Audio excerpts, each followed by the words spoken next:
So for years, Google has been working in the area of search and organizing world's information for everyone.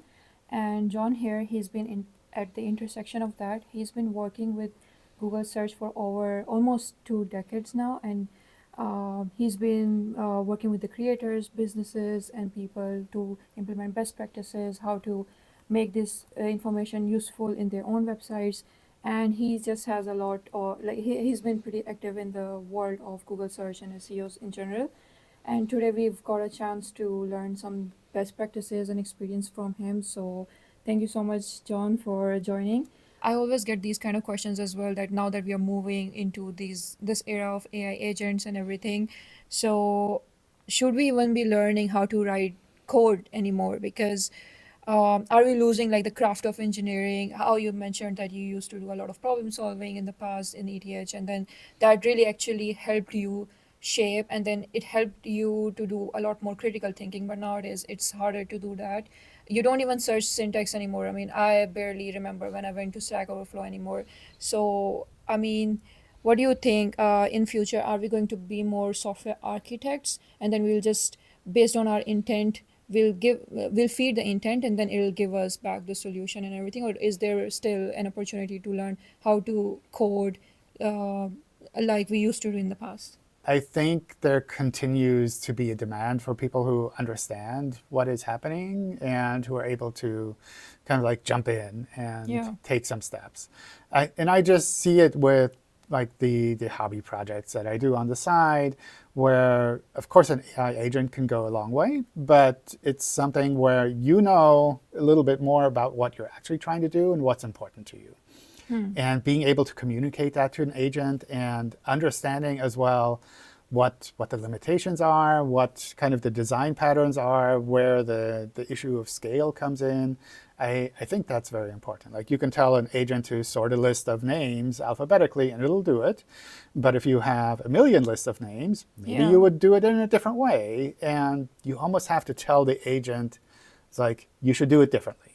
Okay, so you have to at least define the problem space, and in order to define that problem space, you need to understand how it actually works. How it would be implemented, I think. And also, I think the understanding the scale is very important, so that you can go into the agent and say, it's like, this needs to be faster when I have a million entries, and then maybe it'll create a different algorithm. And similarly, you need to understand that maybe there's a limit here where it works really well for 100 entries, but it's impossible to do it for a million entries. Like, if, I don't know, if you have a complex algorithm. And understanding ahead of time that fundamentally this problem is impossible, Yeah. within the limits that I have, with the speed and resources that I have available, I think that's very important. And that's not something that the agent will be able to tell you right away. It's like, it'll make this code for you. And then you say, well, now I have a million entries. And it's like, I'm sorry, you have to wait 5 weeks because it's like has to do the calculations. So that's the kind of thing where I think understanding fundamentally how the software works is still very important. I get that you are pro implementing solutions by hand or like yourself and trying to understand how it works inherently. I don't think I would be doing everything by hand in the future. I don't know, in the future, who knows, or that most engineers will be doing everything by hand, but you have to almost understand Yeah. how that works. Like in my time, I don't know, I almost feel old, but when you think about some of the modern programming languages like Python, for example, you kind of understand how that would map to maybe machine level instructions.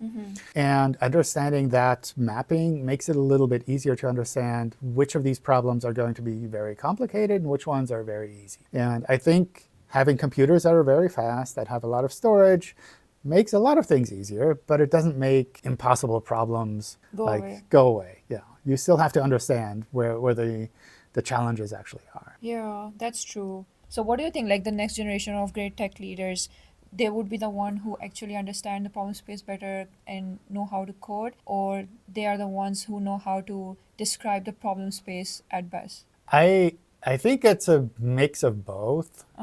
So when I look at the leads in search that I interact with, it's generally split maybe 50-50 between people who are deeply technical, who understand like the technical details very much, and people who are extremely strategic, who focus more on kind of almost like the business side of things, or like how this thing should evolve in the bigger ecosystem with the users and site owners and all of these things. And I think there's room for both, and both Yeah. sides are very important. Makes sense. I think if you know how to describe your problem well to these AI agents these days as well, then you can definitely have maybe more developer velocity. Yeah, I think also the deeply technical leaders that I know, I think one of the advantages there is that they can ask questions. Yeah, they can ask the right They questions. they ask the right questions, and it's very easy, especially with all of these AI systems, for someone to say, it's like, I have the solution, and here are some fancy words around it. And I think it's still important for someone who's immensely technical to look at it and say, Hmm. well, what about this specific edge case? And what are you doing here? And do you have some metrics to back this up? And I think as things evolve more towards, I don't know, agentic coding and all of these things, it's even more important that someone understands the technical details that are behind it and can recognize where maybe there are specific issues that are actually critical, but like easy to Yeah. miss. So you've been at the center of Google's evolution over 20 years, for almost 20 years. So, I mean, especially when it comes to Google search, and you've been one of the most, I think I've seen you that you've been pretty public about it. You are one of the most biggest advocate when it comes to Google search as well. So, what are the most pivotal, evolutionary, game-changing things that you've seen in over these like 20 years while you were working here? I think it's hard to tell when you're so involved because Yeah, it you feels kind of like predicted. everything kind of just shifts slowly. Okay. And if you take a step back and you look at it, like, I don't know, after taking a break or something, then you feel like things have changed significantly. But to me, kind of that evolution of just going to Google or a search engine and typing one or two words and then getting some answers, maybe typing three words and getting some answers, to shifting towards being able to ask a full question. Mm-hmm. I think that's something that I just notice more and more. And of course, with all of the AI things, it's Yeah. a lot more like almost like you can have a discussion or you can ask a really long question and you can still get some reasonable answers. So I noticed that with my kids, for example, when they started to go to school and use search engines, it's something where for them, they would just write a whole sentence. And Yeah. when I see them do that, I'm like, I don't know if you'll get an answer. It's Yeah. like you should focus on the few words that are really important.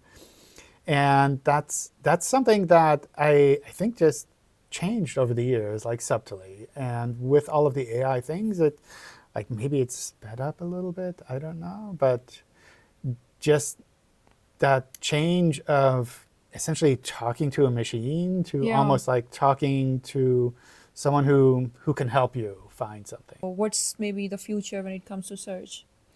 What's the future? I don't know. I don't That's know. It's like yeah. who can say? I so the only things that I've noticed that didn't seem to work out that well are things like, I don't know, VR glasses, Mm. which I don't know, maybe it changes, but it feels like if you have this big bulky thing and you try to navigate the internet like that, maybe that's not ideal.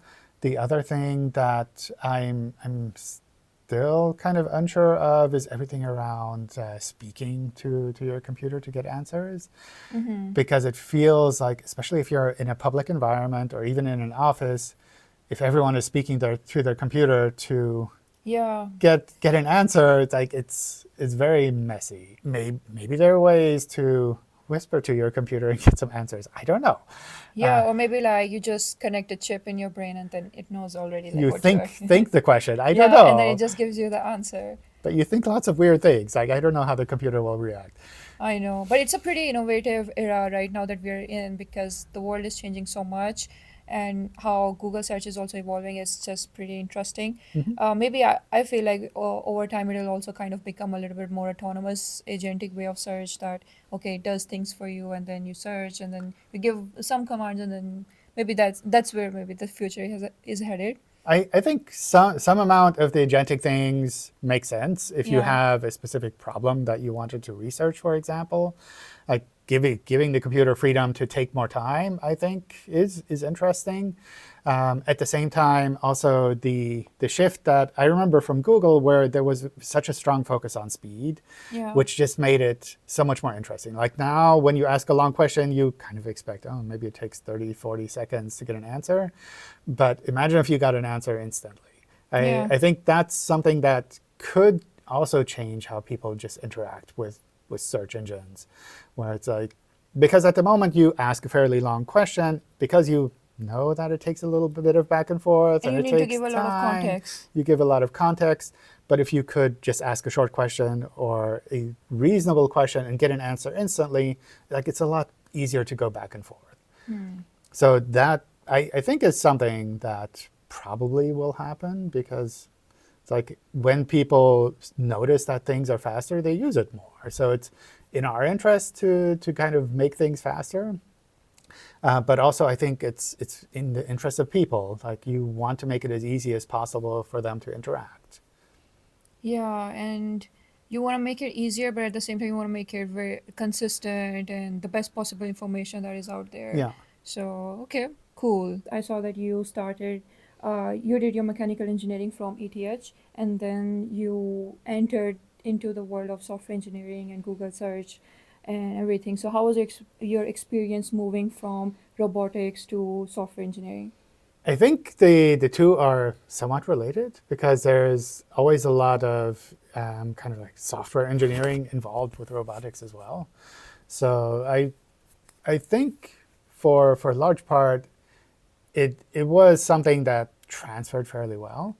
I think the big things, I guess, about the university time, like things that I studied that were helpful, were on the one hand kind of like having to do like this long studies, which is 'cause, like Yeah. you're like forcing yourself to spend a lot of time doing something where you're like, I don't know, will I actually need this or not? I think that's like the Mm, same for everyone. I think it's like a lot of problem solving that you learn in engineering, which is applicable Yeah, everywhere. yeah. So, Yeah, definitely also the problem solving. I think what also helped me a lot was seeing that there are a lot of patterns that are just reused. okay. So where I think like naively I would go and say like, oh, it's like I have to write a program. It's like I will just make something up. Now, or at least with the university time, it was a lot more like here's a pattern that you Hmm. can reuse, and understanding that these patterns exist and they have like pros and cons, it just makes things a lot easier.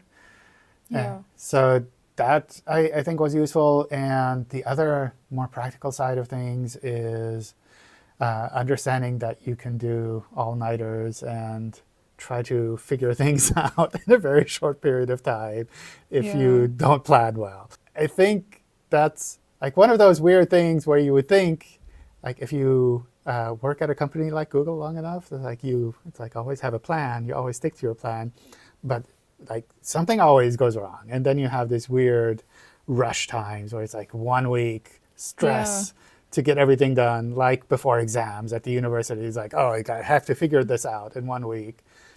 And kind of knowing that you can Do kind that. of do that, I think is at least helpful.